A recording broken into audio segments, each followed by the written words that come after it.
नमस्कार, मुंबई गेटवे में आपका स्वागत है। मैं हूं राहुल पांडे। खबरों की शुरुआत करते हैं एक बड़ी खबर से। राज ठाकरे की महाराष्ट्र नवनिर्माण सेना ने गणेश उत्सव से पहले छोड़ा सियासत का शिगुफा। और आपको बताएंगे कि अजमल आमिर कसाब अब भी दिखा रहा है अपने ड्रामे। लेकिन सबसे पहले एक नजर इस वक्त की हेडलाइंस पर। मुंबई में अब गणेश उत्सव पर भी राज ठाकरे की पार्टी एमएनएस कर रही है सियासत।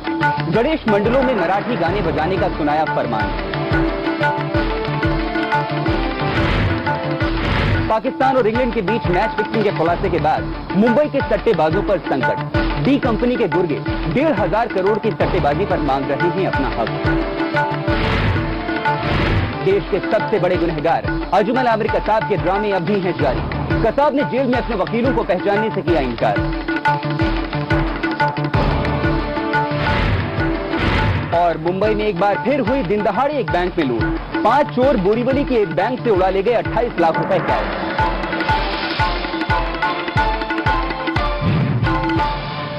खबरों की शुरुआत करते हैं आज की सबसे बड़ी खबर से। पूरे महाराष्ट्र में मराठी के मुद्दे को लेकर प्रांतवाद को हवा देने वाले राज ठाकरे अब गणेश उत्सव पर भी राजनीति करने पर उतारू हो गए हैं। एमएनएस के विधायक राम कदम ने गणेश उत्सव के दौरान सभी गणेश मंडलों को चेतावनी दी है कि त्योहार के दौरान सभी मंडलों में मराठी गाने ही बजाए जाएं।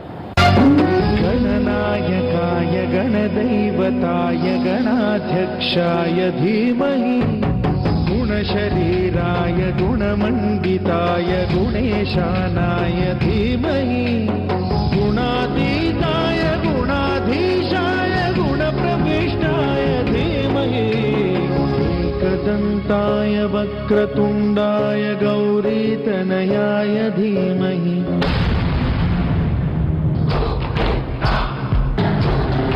महाराष्ट्र में प्रांतवाद का जहर घोलने वाले एमएनएस अध्यक्ष राज ठाकरे वोट बैंक की राजनीति करने से बाज नहीं आ रहे हैं। अब राज ठाकरे की पार्टी महाराष्ट्र नवनिर्माण सेना भगवान गणेश पर भी राजनीति करने में जुट गई है। दरअसल एमएनएस विधायक राम कदम ने गणेश मंडलों को चेतावनी दी है कि वो गणेश उत्सव के दौरान हिंदी गाने न बजाएं, बल्कि मराठी गानों को प्राथमिकता दें।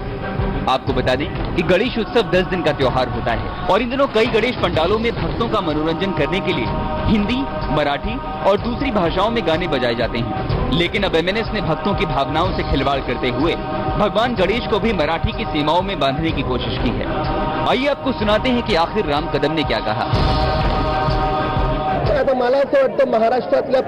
मुझे ऐसा लगता है कि महाराष्ट्र में सभी को ये पता चल गया है कि अगर आप मराठी का अपमान करोगे तो मन से क्या करेगी। मुझे नहीं लगता कि कोई मराठी गाने ना बजाने की हिम्मत करेगा। मराठी गाणी न वाजवण्याची कोणी हिम्मत दाखवेल असं मला तरी चित्र दिसत नाही। वैसे एमएनएस के इस बयान के बाद राजनीतिक गलियारों में इसका विरोध हो रहा है। मुंबई कांग्रेस अध्यक्ष कृपाशंकर सिंह का कहना है कि भगवान गणेश पर राजनीति करना गलत है और उन्हें उम्मीद है कि भगवान गणेश सभी विघ्नों को दूर कर देंगे। भाव जो व्यक्त करनी भगवान गणेश के आगमन पर, उसको व्यक्त करने के लिए कोई माध्यम नहीं चाहिए। तो वो खुद मतलब विघ्न हरता है, वो दुख हरता है, सुख करता है। तो भगवान गणेश के बाद विघ्न कोई, वहां तो लोगों को जाने के बाद विघ्न हट जाता है।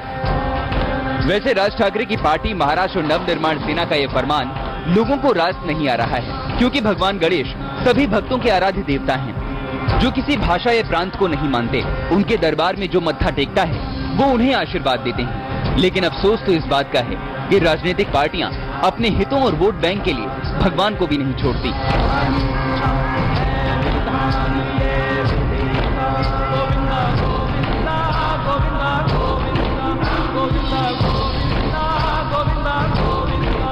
देवा रे देवा गणपति देवा, तुझसे बढ़कर कौन, और तुम्हारे भक्त जनों में हमसे बढ़कर कौन। शायद ये गाना अब आप गणपति पंडालों में नहीं सुन सकेंगे, क्योंकि मनसे ने फरमान जारी किया है अगर कोई मराठी गाना नहीं बजाता है तो मनसे उसे अपने स्टाइल में निपटेगी। पहले उत्तर भारतीय मराठियों के बीच विवाद का जरिया बना मनसे अब मराठी गानों को लेकर गणपति के इस त्योहार में भी अपनी राजनीतिक रोटियां सेक रहा है। कैमरा पर्सन रंजीत गुप्ता के साथ अश्विन पांडे, P7 न्यूज, मुंबई। देश की सबसे बड़ी हीरों की चोरी करने वाले चोरों को तो मुंबई पुलिस ने इंटरपोल की मदद से गिरफ्तार कर लिया, लेकिन 5वां चोर जो इनका मास्टरमाइंड बताया जा रहा है वो अब भी फरार है। पुलिस उसकी छानबीन में जोर शोर से लगी हुई है। साथ ही हम आपको बताएंगे कि आखिर चोरी से पहले चोरों ने क्या रणनीति अपनाई थी।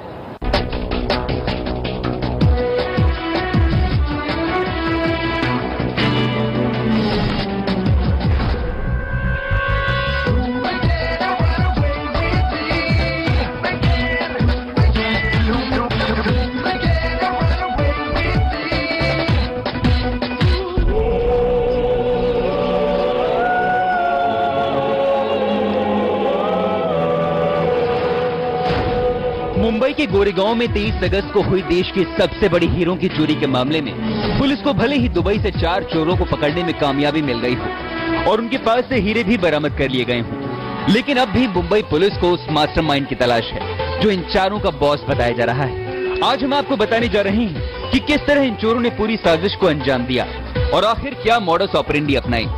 आपको बता दें कि सबसे पहले इन लोगों ने इस बात का ध्यान रखा कि ये लोग आम टूरिस्ट की तरह दिखें। ये पूरा प्लान चोरी के 1 हफ्ते पहले मेक्सिको में तैयार किया गया, जिसके बाद ये सभी चोर अलग अलग फ्लाइट्स लेकर स्पेन पहुंचे। इनमें से ग्रिसेल और ऑरलैंडो साथ में थे, बाकी 3 अलग अलग फ्लाइट से स्पेन पहुंचे। कुछ दिन स्पेन में रहने के बाद ये चोर पेरिस के लिए रवाना हो गए। पेरिस के बाद सभी चोर लंदन पहुंचे, जहां ये पूरा ग्रुप अलग हो गया। 17 तारीख को ये सब सेपरेटली आए हैं, मतलब हस्बैंड वाइफ साथ में आए और बाकी के 2 अक्यूज सेपरेटली आए हैं, बाकी के 3 अक्यूज सेपरेटली आए हैं। प्रिलिमिनरी इंफॉर्मेशन ऐसी मिल रही है कि 17 तारीख को अलग अलग फ्लाइट्स और दुनिया के अलग अलग भाग से ये लोग यहाँ पे आए हैं। ये डेफिनेटली एक प्री प्लान्ड कंस्पिरेसी है। चोरी के मास्टरमाइंड वेलमोर ने सीधे दिल्ली के लिए फ्लाइट पकड़ी, जबकि दूसरे चोर दुबई होते हुए मुंबई आ गए। सूत्रों के मुताबिक ये सभी चोर मुंबई के अलग अलग होटल्स में ठहरे ताकि किसी को पता न चल सके कि एक दूसरे को जानते हैं। इनमें ऑरलैंडो नाम का चोर जुहू के JW मैरियट होटल में ठहरा, जबकि ग्रिसेल, एलियस और डोनाल्डो मुंबई के दिंडोशी इलाके के वेस्ट इन होटल में ठहरे। लेकिन इस चोरी का मास्टरमाइंड वेलमोर किस होटल में ठहरा ये इन चोरों को भी नहीं पता। लेकिन अब कहा जा रहा है कि चोरी का मुख्य साजिशकर्ता दुबई से साउथ अफ्रीका भागने में कामयाब हो गया है।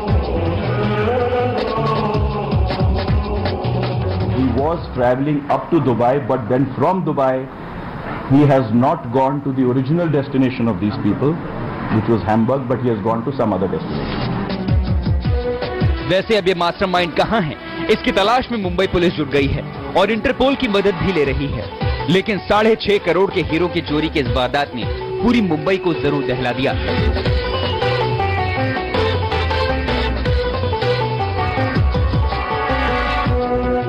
Bureau report, P7 news, Mumbai. एक ब्रिटिश अखबार के स्टिंग ऑपरेशन में कप्तान सलमान बट समेत 7 पाकिस्तानी क्रिकेटर्स का नाम सामने आने के बाद इसका काफी असर मुंबई के सट्टेबाजों पर भी पड़ा है। जी हां, मुंबई में करीब 1,500 करोड़ के सट्टेबाजी के जाल पर संकट के बादल मंडराने लगे हैं और डी कंपनी भी इसमें अपना हिस्सा ढूंढ रही है।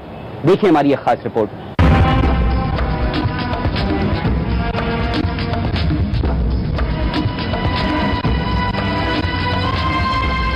पाकिस्तान क्रिकेट में एक बार फिर आया मैच फिक्सिंग का भूचाल, जिसने पूरे क्रिकेट जगत को हिलाकर रख दिया। लंदन की न्यूज ऑफ द वर्ल्ड अखबार ने एक स्टिंग ऑपरेशन के जरिए यह खुलासा किया।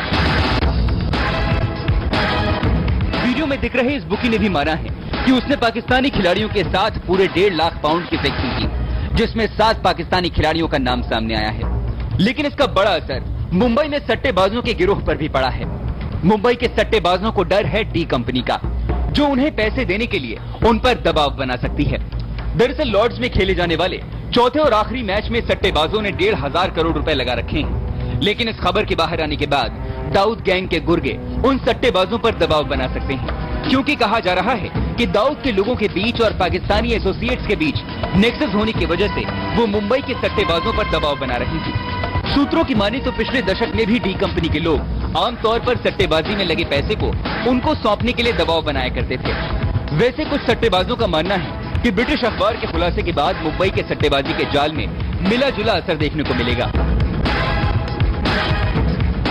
500 करोड़ रुपए का तो नुकसान हो गया है बुकी लोगों का। जो भी जब आया तो सब फिक्सिंग विक्सिंग के सब सौदे ठोक हो गए। वो हिसाब से तो बुकी लोग को तो पैसा पंटर लोग को दे दिया, पंटर लोग थोड़ी वापस देंगे आगे। ऐसा है तो इसमें लाखों करोड़ों रुपए का नुकसान हो गया। देखो सुनसान पड़ा मार्केट। वैसे आपको बता दें कि सट्टेबाजी के दौरान कुछ चीजें खास मायने रखती हैं। ऑन द स्पॉट फिक्सिंग में आमतौर पर बुकीज और कस्टमर्स को घाटा होता है, जबकि सीरीज की पहले से तय फिक्सिंग में हमेशा बुकीज की चेन को फायदा होता है।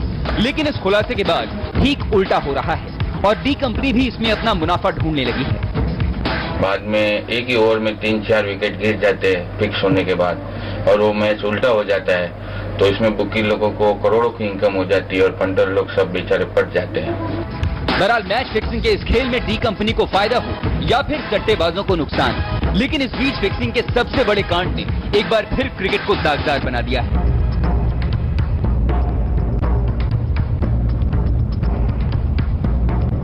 प्रदीप पांडे के साथ bureau report, P7 news, Mumbai.